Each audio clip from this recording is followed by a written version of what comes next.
Greetings, friends of liberty. When I do contemplate the sentences presently levied on lawbreakers in our British Isles, nary a man nor woman could be found not thinking them a tad overdone. Let us survey some of the commonly prescribed punishments on the books of this bloody code for the following crimes.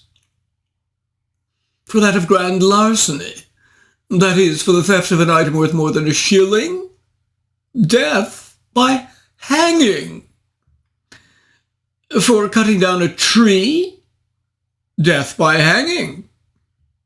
For stealing and killing rabbits from a warren, death by hanging. For wandering around after sundown with a charcoaled face, death by hanging. For one man spooning behind another, death by hanging. For being friends and traveling with gypsies for a month, death by hanging. For burning or threatening to burn haystacks, death by hanging. For engaging in criminal conversation with a sheep, goat, or chicken, death by hanging. For advocating that our monarchy should be abolished, only life in prison. While it's true that in numerous instances these death sentences were commuted to banishment or lesser punishments, in others the full sentence was nonetheless carried out. However, if we turn to the matter of possible excessive punishments in your own 21st century, we find in today's author, Barry Latzer, a champion of the view that there is no excessive punishment, or overpunishment as he terms it, of criminals generally in the United States. Latzer, a criminologist tenured at the John Jay College of Criminal Justice, and an attorney who has acted both on offense and defense in the courtroom, previously wrote in 2021, The Roots of Violent Crime in America, from the Gilded Age through the Great Depression. In this 2023 book, The Myth of Overpunishment, Latzer analyzes the simple arguments, often increasingly made by those on the left, that America overpunishes its civilian population. Latzer begins by first giving us both the historical highlights and quite often the lowlights of the American criminal justice and prison system, characterized itself, understandably in former times, by a harshness not seen today, partly this simply due to the lack of societal resources to deal with the delinquent, and partly to the different and often more religious mores. He recounts, number one, how back in the 17th century in America, people were actually imprisoned or brought before the court for having returned from a sea voyage and kissed their wife on a Sunday. For having brought a convict to prison on a Sunday, and sitting together with a person of the opposite sex under an apple tree on a Sunday. Number two, how public punishment, either in the stocks or by whipping, was very common, as was banishment. Number three, how capital punishment, usually by hanging, was much more frequent since prisons were non-existent. Number four, how gradually, as time went on, perhaps in concert with the spread of Enlightenment ideals, in the 19th century, all manner of corporal punishment became regarded as somewhat distasteful, with A, capital punishment being much circumscribed, B, whipping and branding being discontinued, C, prisons being proposed for severe crimes instead. Number five, how the move to isolate criminals in prison, a key element of reform, began to grow in the beginning of the 19th century, with the first prisons, however, placed in dungeons or mines to avoid construction costs and being so brutal in their treatment that some observers thought capital punishment more humane. Others isolated criminals in solitary confinement with the result that they went mad, attempted suicide, or engaged in self-mutilation. Number six, how prisons were more or less run on the Marine boot camp model. Early reveille, make your bed, work strenuously for 10 hours or so, get a bit of free time to read the Bible, then back to bed by 10, and no talking. Number 7, how in America, by the middle of the 19th century, the optimism surrounding the penitentiary had faded as New York's prisons ran into a succession of acute problems. The cruelties of the colonial maim and shame system were, it is clear, simply replaced by a new set of brutalities. He adds that the notion that prisoners should be permitted such amenities as family and conjugal visits, libraries, gyms, television, email and internet access, as well as advanced medical care, would have astonished and probably horrified 19th century prison administrators. Number 8, how in the second half of the 19th century, more modern reforms started to be tested and implemented. These included A, good behavior laws, with prisoners getting their sentence reduced as a result. B, adult and vocational education for inmates. And C, the creation of specific facilities for juveniles and women. 9, how these reforms generally occurred in northern prisons, with southern prisons remaining much more brutal for longer. The reasons for this were A, the South had lost the Civil War and their prison system had been destroyed during it. B, the South had little money to build new prisons. C, the South ethically believed in imposing harsher treatment on prisoners than other regions of the U.S.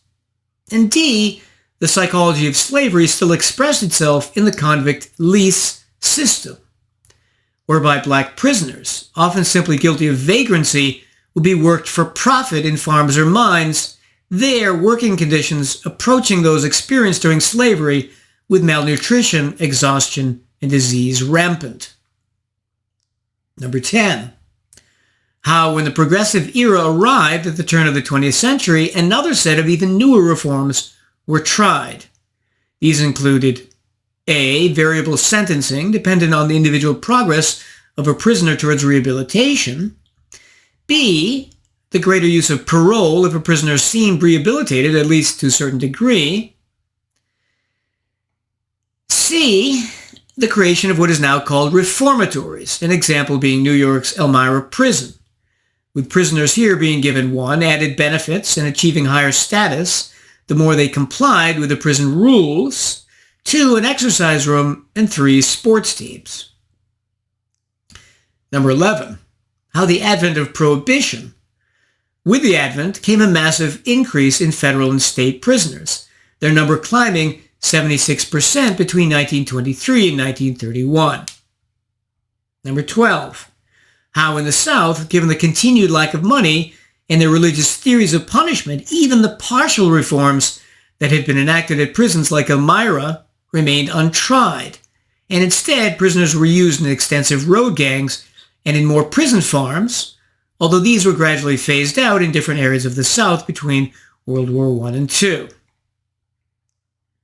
Number 13, how the use of the death penalty during the 20th century was severely reduced, with the result that in the U.S., there were only 22 executions in 2019, and 2/3 of the states, 44 out of 50, have abolished the death penalty altogether or have not carried out an execution in at least 10 years. By the way, the total number of people executed in the U.S. from the landing of the Pilgrims to the year 2002 was an estimated 15,269. Lynchings as well, occurring in the hundreds per year at the end of the 19th century, essentially disappeared by 1970, as did any type of forced convict labor, partly because of its historical injustices and partly, Latzer claims, because of businesses complaining about the competition it brought. Number 14, how in the 1950s and later lots of prison riots occurred, the most notorious at the Attica prison in New York in 1971, with 10 hostages and 29 prisoners killed. Latzer argues that these riots were due mainly to overcrowding and increased prisoner militancy.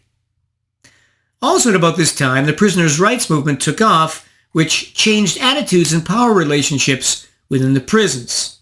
Starting in the 1970s, the guards became fearful and the inmates emboldened. Number 15. How starting in the late 60s, crimes of all type increased enormously.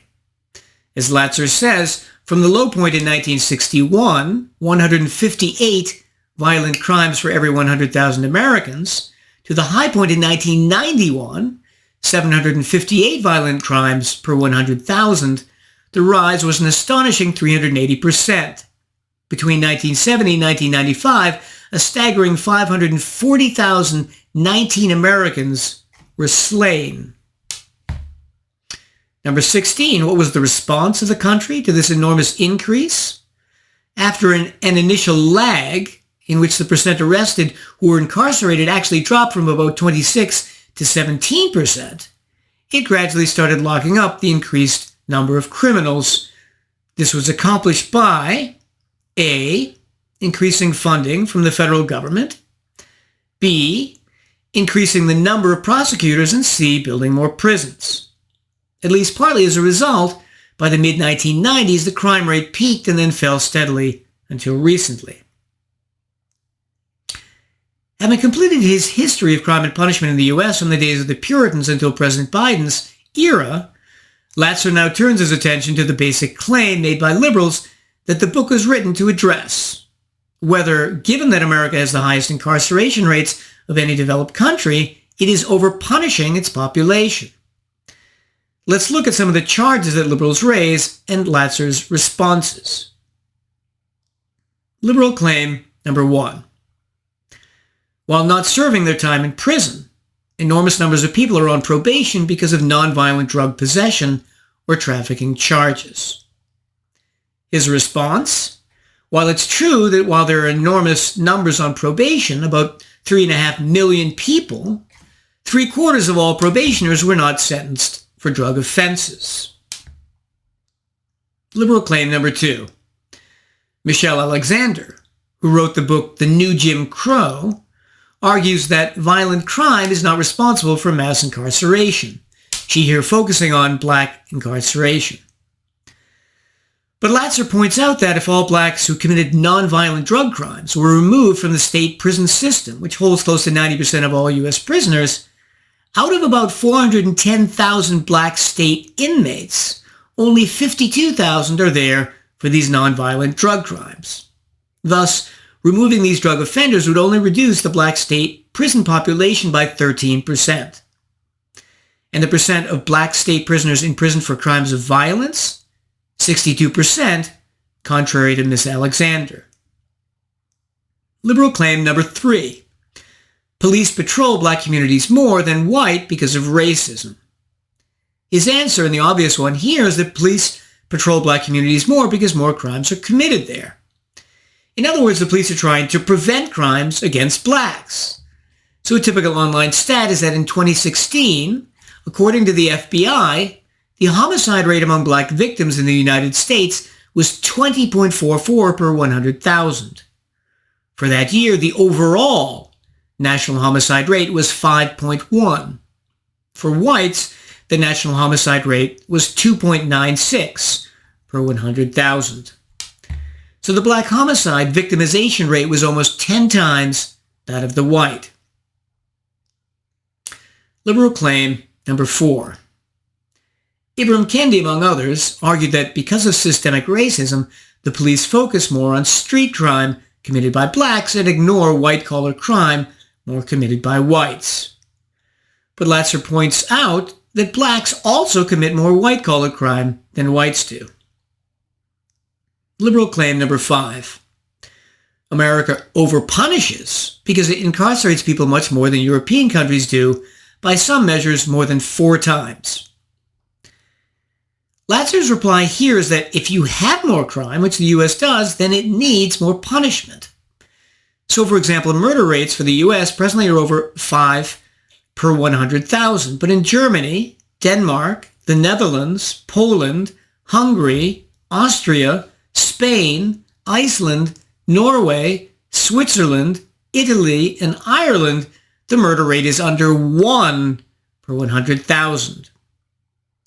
In addition, murderers obviously get much longer sentences, and gun possession and use, rare in European countries, also are found much more in the US, raising the length of prisoner years significantly. Finally, additional points by Latzer are that, number one, most criminals commit many more crimes than they're imprisoned for, so are underpunished in this respect. Number two, that the average criminal only serves 2.6 years in jail. Number three, with the decline in the use of the death penalty, the punishment for murderers has become more, not less, lenient. Number four, that electronic monitoring might be able to allow a much greater release of many types of prisoners without increasing crime rates. And five, while the U.S. has a jail population of about 750,000, those people only spend about 26 days in jail on average. So now, having seen the many facets of his general argument, what should we make of it? The central issue is exactly how he defines overpunishment. If, as he does, he accepts all the laws on the books, just or unjust, as a given, and only looks to see whether the state punishes crime that occur after the laws are made, then his argument is sound. But as is the case if we examine and ask, A, whether the laws themselves are overpunishment, and B, whether those unjust laws indirectly create much more crime of all kinds, especially violent crime, then his argument has a serious flaw. Constantly, throughout the book, he points out that most people actually in prison have committed violent crimes and thus concludes that the U.S. isn't overpunishing its population since these people need to be incarcerated. But this ignores the fact that some laws create significant amounts of additional crime aside from themselves directly being an example of overpunishment. The prototypical example here is the drug war, with, as previously noted, Latzer himself pointing out that during alcohol prohibition in the U.S., state and federal prison admissions rose an eye-popping 76% between 1923 and 1931. Homicide rates in the U.S. rose from about 6.5 to 9.8 per 100,000 during Prohibition. And after it was repealed in 1933, they dropped almost in half to about 5 by 1945. So what that means is that not only were Americans overpunished during Prohibition, but that it caused an enormous increase in homicide rates in the U.S. indirectly. When we turn to modern drug wars, one recent stat about the drug war in Mexico estimated that by the end of President Felipe Calderón's administration, in November 30th, 2020, the official death toll of the Mexican drug war was at least 60,000. Estimates set the death toll above 120,000 killed by 2013, not including 27,000 missing. The same effect of highly increased violence caused by drug wars undoubtedly occurs to a lesser degree in the United States, with drug gangs in the hood replacing drug cartels south of the border. One reason that black communities have such high crime rates is precisely because drug trafficking and sales are illegal, which means that, just like in Mexico and previously in Colombia, rival drug organizations compete by constantly killing each other off. So when Latzer concludes, as he does at one point, that violent crime, not the drug war, was the main reason so many African Americans were behind bars, this completely misunderstands the causal role and indirect result of the drug war in greatly increasing black homicide rates. What he also misses is the greatly increased rates of theft, robbery, and burglary by addicts looking to get money to buy drugs, which, because of the drug war, are up to 20 times more expensive than they would be otherwise.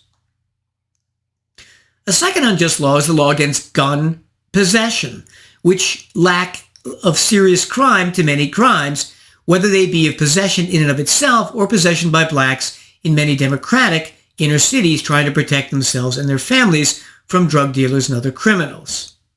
This gun control legislation is highly counterproductive and another example of overpunishment. Why is the black community so much more violent than the white? Because, as Jason Riley partly argued in his book, Please Stop Helping Us, which I reviewed here, the black community and their minority inner-city neighborhoods are disproportionately damaged by many harmful governmental laws, much more than the white community. Aside from the drug war and gun control, there are the harms of public inner-city education, controlled by the parasitical teachers' unions, which grievously fails to teach its students basic literacy and numeracy. For example, in Detroit in 2019, the percentage of students in Detroit who performed at or above the proficient level was 7%. Add to that affirmative action, now ever more popular, which allows black students to coast, minimum wage laws, which render large percentages of black teens unemployable, the welfare state, which results in 70% of black babies born to single mothers, Social Security, which steals money because blacks die earlier than whites, and a black inner-city culture that, because of the enormous harms inflicted on it by these governmental policies, celebrates violence and unproductivity as a result.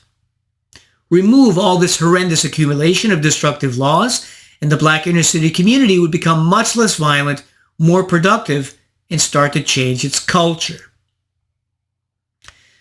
So in conclusion, if we ignore whether some laws, by their very nature, are overpunishment, as all drug and gun possession laws are, then this book would get an A-.